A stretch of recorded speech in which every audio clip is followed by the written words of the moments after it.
ભારતની ધરતી પર અનેક મહાન વીરોએ જન્મ લીધો છે, પરંતુ કેટલાક મહાપુરુષો એવા હોય છે કે જેમનું નામ લેતા જ આપણા રક્તમાં ઉર્જા વહેવા લાગે છે. આવા જ એક અપરાજિત યોદ્ધા, હિન્દવી સ્વરાજ્યના સ્વપ્નદ્રષ્ટા અને લોકપ્રિય રાજા હતા છત્રપતિ શિવાજી મહારાજ. શિવાજી મહારાજનો જન્મ 19 ફેબ્રુઆરી 1630ના રોજ મહારાષ્ટ્રના ઐતિહાસિક શિવનેરી કિલ્લા ઉપર થયો હતો.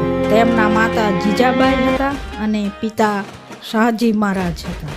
1674માં રાયગઢ કિલ્લા પર શિવાજી મહારાજનો ભવ્ય રાજ્યાભિષેક થયો અને તેઓ છત્રપતિ શિવાજી તરીકે ઘોષિત થયા. આ ઘટના ભારતના ઇતિહાસમાં ગૌરવપૂર્ણ ક્ષણ હતી.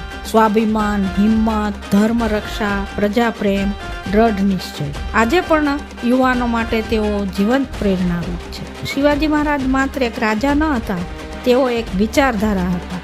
ચાલો આ જયંતીએ આપણે સંકલ્પ લઈએ કે દેશપ્રેમ, ન્યાય અને સત્યના માર્ગ પર ચાલશું. જય ભવાની, જય શિવાજી.